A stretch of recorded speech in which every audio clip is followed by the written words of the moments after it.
लागल शेरावाली के बाह सच्चा दरबार रे, मनवा के मोह ताटे माई के सिंगार रे। बोलो दुर्गा माई की।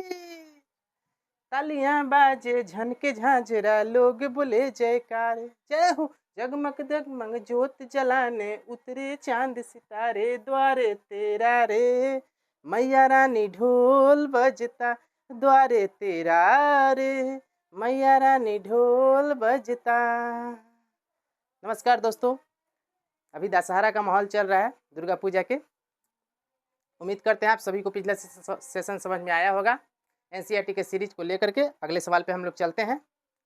अगर किसी भी प्रकार का दिक्कत हो तो आप कमेंट में ज़रूर लिखिएगा। चलिए देर ना करते हुए, वीडियो को ज़्यादा बड़ा ना करते हुए सीधे मुद्दे पे चलते हैं। देखिए अगले सवाल है मेरे भाई, 7 मीटर ऊंचे भवन के शिखर से केबल टावर के 7 मीटर ऊंचे भवन के शिखर से केबल टावर के शिखर का उन्नयन कोण 60 डिग्री है और इसके पाद का अवनमन कोण 45 डिग्री है। तो टावर की ऊंचाई ज्ञात कीजिए। देखिए अब तक जो सवाल हम लोग बनाने जो भी सवाल हम लोग के पास आया था उस सब के सब उसमें क्या था, उन्नयन कोण था दिया गया। लेकिन अब जो मेरे भाई आया है वो अब जो सवाल ये सवाल जो आया है 12 नंबर सवाल, वो जो है अवनमन कोण तथा उन्नयन कोण दोनों है। तो सबसे पहले हम लोग फिगर ड्रॉ करते हैं, उसके बाद मैं आगे बताता हूँ। तो सबसे पहले हम क्या करेंगे मेरे भाई, 7 मीटर ऊंचे भवन, तो 7 मीटर ऊंचा एक भवन ले लेते हैं। चलिए मान के चलते हैं ये 7 मीटर ऊंचा भवन है। ये 7 मीटर ऊंचा क्या है, भवन है। इसके शिखर से केबल टावर के, एक केबल टावर है, टावर, ये कोई टावर तो घर से ऊंचा ही ना है। चलिए भवन से ऊंचा है ये केबल टावर, तब तो शिखर से उन्नयन कोण बन रहा है। इसके शिखर से, इसके शिखर पे, भवन के शिखर से इसका जो है उन्नयन कोण बन रहा है, उन्नयन कोण 60 डिग्री का, ये 60 डिग्री का बन रहा है, 60 डिग्री का, 60 डिग्री का बन रहा है। तथा और इसके पाद का अवनमन कोण 45 डिग्री बन रहा है। और इसके पाद का अवनमन कोण यानी कि यहाँ से जो इसके पाद यानी कि निचला स्तर, यहाँ से ये जो है अवनमन कोण जो बन रहा है यहाँ पे, यहाँ से जो अवनमन कोण बन रहा है मेरे भाई, ये जो है 45 डिग्री का बन रहा है। यहाँ से जो है 45 डिग्री का बन रहा है। चलिए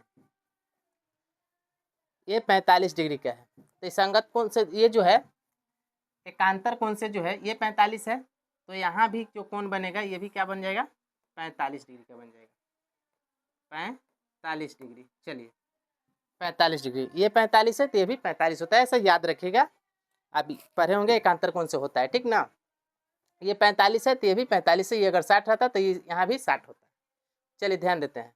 देखिए ये जो है अवनमन कोण है 45 डिग्री दिया गया है, और ऊपर जो है 60 डिग्री ये उन्नयन कोण है। उन्नयन कोण और अवनमन कोण आप सबको बता दिया गया था। उन्नयन कोण यानी कि नीचे से ऊपर की ओर ताकना, जब भी नीचे से ऊपर की ओर देखेंगे तो उन्नयन कोण, ऊपर से नीचे की ओर देखेंगे तो अवनमन कोण। जैसे अपने से किसी बड़े व्यक्ति के, जिसका हाइट ज़्यादा हो, जिसका ऊंचाई ज़्यादा हो, उसको देखने के लिए हमको आंखों को जो है उन्नयन कोण पे लाना पड़ेगा, और अपने से छोटे बच्चों को देखना है तो उन्नयन कोण को नहीं, अवनमन कोण लगाना, अवनमन कोण से हम लोग देखेंगे।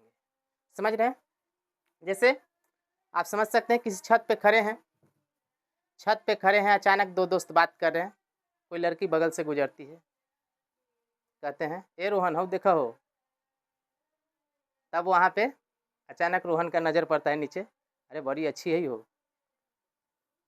तो ये हो गया अवनमन कोण, ऊपर से देखा। तो अगर लड़की आपके तरफ पलट गई और दोबारा आपके तरफ देख ली, नीचे से आपको अगर देख दी और मुस्का दी, तो वो समझिए कि उन्नयन कोण से देख रही है। तो यही उन्नयन कोण और अवनमन कोण में यही फर्क है मेरे भाई। और अवनमन कोण बनता है तो ये जो है 45 डिग्री बन रहा है, तो ये लास्ट में फिर इसको नीचे लाते हैं एकांतर कोण से, तो ये नीचे आ जाता है। ये 45 डिग्री तो ये भी 45 डिग्री हो जाता है। चलिए बनाने का तरीका है मेरे दोस्त, सबसे पहले नॉमिनेशन कर देते हैं, नाम दे देते हैं इसका A B C D E. चलिए ध्यान दीजिए, 7 मीटर ऊंचे भवन के शिखर से केबल टावर के शिखर का उन्नयन कोण 60 डिग्री है और इसके पाद का अवनमन कोण 45 डिग्री है। 45 डिग्री है। तो टावर की ऊंचाई ज्ञात कीजिए। देखिए ऊपर से ये देख रहा है तो 45 डिग्री के कोण से देख रहा है, तो जैसे वो लड़की पलट के नीचे से देखी तो ये भी 45 डिग्री के कोण, या मतलब ऊपर से जिस एंगल से देखा नीचे से भी उसी एंगल से, यानी कि एकांतर कोण से ये 45 है तो ये भी 45। याद रखिएगा इसको, इसमें ज़्यादा डाउट नहीं है। चलिए अब जो है हम लोग लिखते हैं कुछ तामझाम, लिखना शुरू करते हैं। माना कि 7 मीटर ऊंचे भवन है जिसके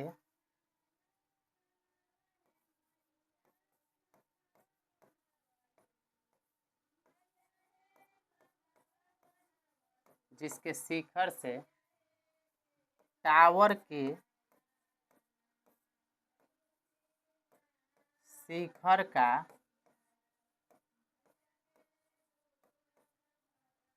उन्नयन कोण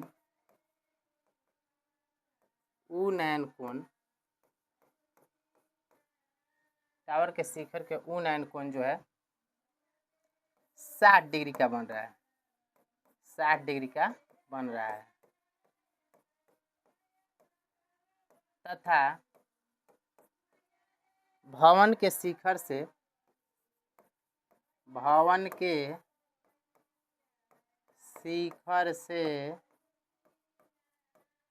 टावर के पाद बिंदु का अवनमन कोण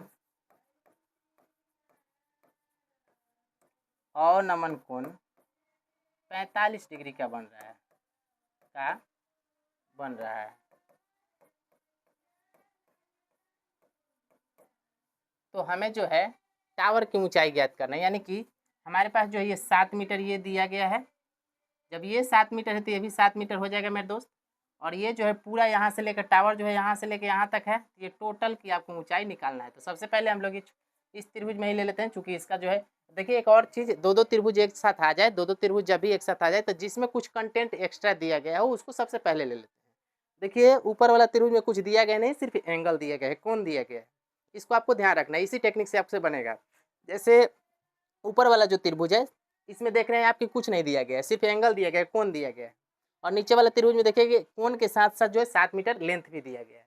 7 मीटर दिया गया मतलब एक से अधिक अमाउंट दिया हुआ रहे तो जल्दी हमको फाइंड आउट कर सकते हैं। ऐसे ऊपर वाले से भी बन सकता है, लेकिन हम लोग जो है कोशिश करेंगे जितना हो सके आसान से आसान शब्दों में हम लोग बना दें, जितना आसान हो सके।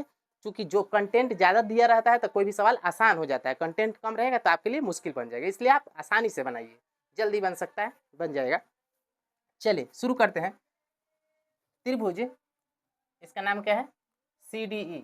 त्रिभुज CDE में, त्रिभुज CDE में, त्रिभुज CDE में। अच्छा आप देखिए रिश्ता बनाते हैं मेरे दोस्त। रिश्ता बनाने के लिए पिछला क्लास में बताया गया था, पिछले हर एक क्लास में मैंने रिश्ता बनाने के लिए बताया है। रिश्ता बनाना, रिश्ता जो है कैसे बनेगा? 6 त्रिकोणमितीय अनुपात है, उसमें से किसका रिश्ता किसके साथ बनेगा? तो 3 को आपको याद रखना है, 3 जो है उसको उल्टा हो जाता है। तो यहाँ देखिए हमने बताया था थीटा के सामने यानी कि कोण के सामने वाला जो भुजा होता है वो क्या कहलाता है? लंब कहलाता है। कोण क्या है? 45 डिग्री। इसके सामने वाला भुजा क्या होगा मेरे दोस्त? लंब होगा। इसके सामने वाला भुजा क्या हो जाएगा? लंब। सामने वाली को देखिएगा तो लंब हो जाएगा, बगल वालों को देखिएगा तो आधार हो जाएगा। सामने वाली लंब, बगल वाली आधार, सामने वाली लंब, बगल वाली आधार, एंगल के सामने वाली लंब, बगल वाली आधार। तो सामने वाली क्या हो जाएगा? लंब, बगल वाला आधार। तो हमें निकालना तो है यही ना बाप। अच्छा हाँ, ये वाला डिस्टेंस निकाल लेंगे। CD जो है ये दूरी अगर हम लोग निकाल लेंगे तो ये दूरी जितना रहेगा वही दूरी ऊपर भी रहेगा। जो दूरी यहाँ रहेगा वही दूरी ऊपर भी रहेगा, क्योंकि दोनों एक खास जगह पर एक खास पॉइंट पे स्थित है, एक खास बिंदु पर स्थित है। ऐसा नहीं ना कि हिल डुल रहा है, भाग रहा है एक दूसरे से। कह रहा है टावर कह रहा है कि चलो हम नहीं चलेंगे, भवन कह रहा है कि हम नहीं चलेंगे, ऐसा तो नहीं है। दोनों एक दूसरे एक पॉइंट पे खड़े हैं तो हट बर नहीं हो सकता है, इसलिए दोनों के बीच की दूरियां पहले निकाल लेते हैं। दोनों को पाद के बीच की दूरियां निकाल लेंगे, तो जितना दूरी पे पाद रहेगा उतना ही दूरी पे ये भी है, इसका शिखर और इसका जो बीच मिडिल पार्ट है वो रहेगा। तो सबसे पहले हम लोग इसके पाद की दूरिया को निकाल लेते हैं। चलिए पाद की दूरिया को निकालते हैं। तो देखिए 7 मीटर दिया गया है, तो ये आधार हो गया, ये लंब हो गया। लंब आधार का रिश्ता मेरे भाई बताइए, मैं आपसे पूछ रहा हूँ, लंब आधार का रिश्ता किसके साथ बनता है? लंब आधार का रिश्ता किसके साथ बनता है, जरा आप बताइए जल्दी से। तो लंब आधार का रिश्ता बनता है मेरे दोस्त tan के साथ, tan थीटा के साथ। किसके साथ बनता है? tan थीटा के साथ। एंगल दिया गया है 45 डिग्री, तो हम लोग ले लेंगे tan 45 degree, tan 45 degree. tan 45 degree equal to हो जाएगा मेरे दोस्त लंब tan 45, tan थीटा का फॉर्मूला होता है लंब बटा आधार। तो लंब क्या है? ED, डी लिख देते हैं, DE बटा में CD, आधार है CD। चलिए आगे बढ़ते हैं। और आप जानते हैं मेरे दोस्त tan 45 का मान बताइएगा। एंगल के मान हमने बताया था पिछला वीडियो में, अगर आप नहीं देखें तो एक बार जा करके जरूर देख लीजिएगा। tan 45 का मान कितना होता है मेरे भाई? तो tan 45 का मान होता है मेरे दोस्त, tan 45 का मान होता है मेरे भाई, tan 45 का मान होता है 1। tan 45 का मान होता है मेरे दोस्त 1। अच्छा D दिया गया है मेरे भाई, D दिया गया है 7 मीटर, तो 7 तो रख देते हैं, D के बदले 7। नीचे CD है, CD कितना है मेरे दोस्त? CD नहीं दिया गया, तो CD को जस के तस छोड़िए, CD को जस के तस छोड़ते हैं, CD का जस के तस छोड़ते हैं, तो CD हो जाएगा हमारा, CD को जस के तस, CD ही जस के तस रह जाएगा। अब हम लोग क्या करेंगे मेरे भाई, यहाँ 1 है, इसके नीचे कुछ नहीं, इसका मतलब कि नीचे भी 1 है। किसी भी संख्या के नीचे अगर कुछ नहीं है, चाहे वेरिएबल हो या फिर कांस्टेंट हो, किसी भी संख्या के नीचे 1 छुपा रहता है, याद रखिएगा। किसी भी संख्या के नीचे जो है 1 छुपा रहता है, चाहे वो वेरिएबल हो या फिर कांस्टेंट हो, याद रखिएगा मेरे दोस्त। ये जो है बहुत सारे बच्चे लोग पहले नहीं जानते, अब आप लोग जान रहे होंगे। जैसे मैं जो था, मैं 8 क्लास में जब पढ़ रहा था, तो उस समय मैं पटना पढ़ रहा था, तो उस समय मुझसे एक आदमी था जो वहाँ पे काम कर रहे थे लोग, तो वो पूछे कि बताओ बुआ कि किसी भी संख्या के नीचे क्या छुपा रहता है। तो उस समय हमें अच्छा से जानकारी नहीं था, इसलिए हम नहीं बता पाए, क्या है कि हम लोग 2/3 4/3 ऐसे करते रहते हैं, तो ऐसा हम लोग नहीं समझ पाते हैं, तो उस समय हम नहीं बता पाए। लेकिन किसी भी संख्या के नीचे जो है 1 छिपा रहता है, ये आप याद रखिएगा। 2 है तो 2/1 हो सकता है, 3 है तो 3/1 हो सकता है, तो 1 हर संख्या के नीचे, तो 1/1 हो गया मेरे दोस्त। अब क्रॉस मल्टीप्लाई कर देंगे, तिरछा तिरछी गुना कर देंगे मेरे दोस्त, तिरछा तिरछी गुना करेंगे, CD में 1 से गुना करेंगे तो हो जाएगा CD, और 7 में 1 से गुना करेंगे तो ये हो जाएगा 7, यानी कि CD बराबर 7, ED बराबर भी 7 और CD बराबर भी 7, तो ये भी हमारा कितना हो जाएगा मेरे दोस्त? 7 मीटर। ये भी हो जाएगा 7 मीटर। चलिए ये 7 मीटर आ गया, तो CD जब 7 मीटर आ गया, तो B भी क्या हो जाएगा मेरे भाई? B बराबर भी 7 मीटर हो जाएगा, B बराबर भी 7 मीटर। CD 7 मीटर, तो B भी क्या हो जाएगा? 7 मीटर हो जाएगा। ये B है, ये भी क्या हो जाएगा? 7 मीटर हो जाएगा। ये 7 मीटर, तो ये भी 7 मीटर। अब यहाँ से पता चल गया, मैंने बताया था कि पहले ये वाला त्रिभुज ले लीजिए, क्योंकि इसमें कंटेंट ज़्यादा दिया गया है, क्योंकि ये जो है 7 मीटर है, तो इसका भी 7 मीटर। ऐसे आप डायरेक्ट यहाँ से निकालते तो 100 मानना पड़ता, क्योंकि यहाँ पे कुछ दिया हुआ नहीं था, तो इसीलिए हमने पहले इसका मान निकाला। चलिए अब 7 मीटर इसका आ गया, तो इसका भी कंटेंट बढ़ गया, और कंटेंट बढ़ गया तो काम आसान हो जाता है, आंसर तक पहुँच सकते हैं जल्दी से। तो यहाँ 7 मीटर आ गया, अब हमें निकालना तो यही ना है, सिर्फ ए भी निकालना पड़ेगा हमें। तो चलिए ए भी निकालते हैं। अब जो है आगे बढ़ते हैं मेरे दोस्त।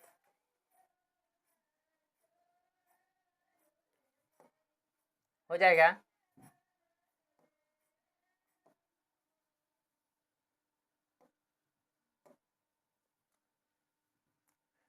tan 60 डिग्री त्रिभुज। अब त्रिभुज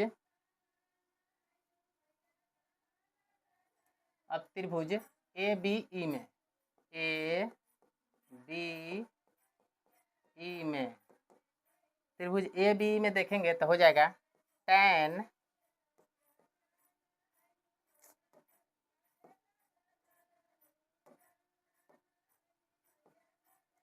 60 डिग्री बराबर, tan का फॉर्मूला होता है लंब बटा में आधार, तो लंब हो जाएगा हमारा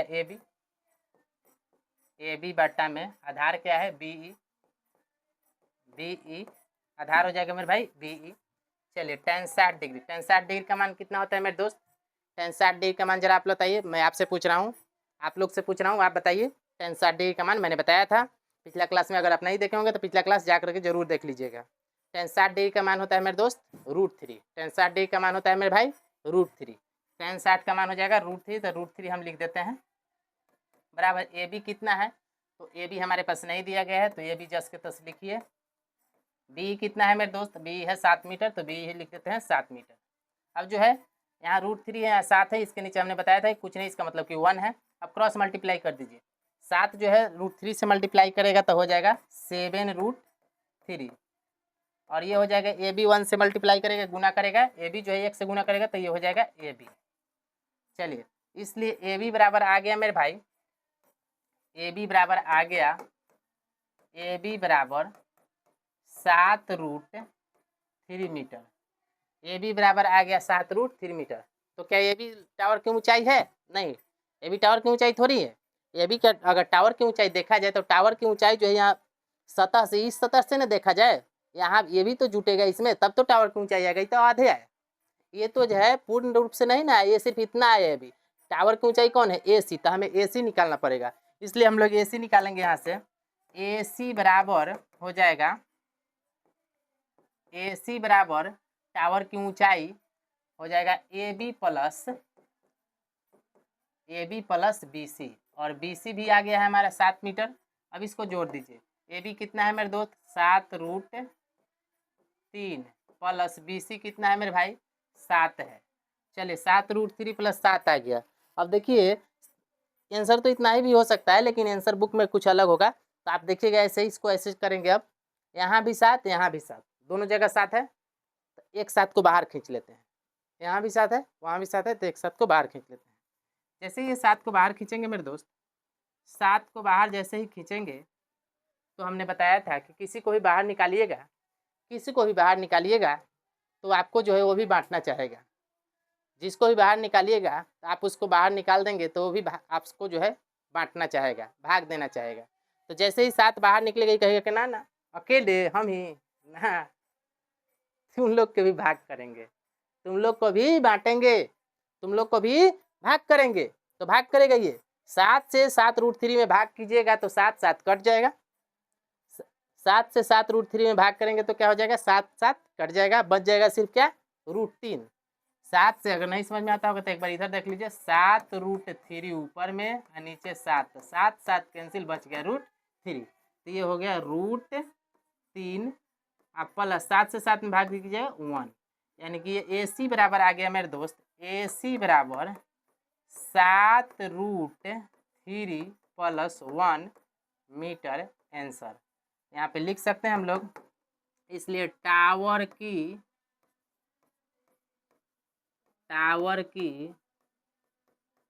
ऊंचाई बराबर 7√3 प्लस 1 मीटर आंसर।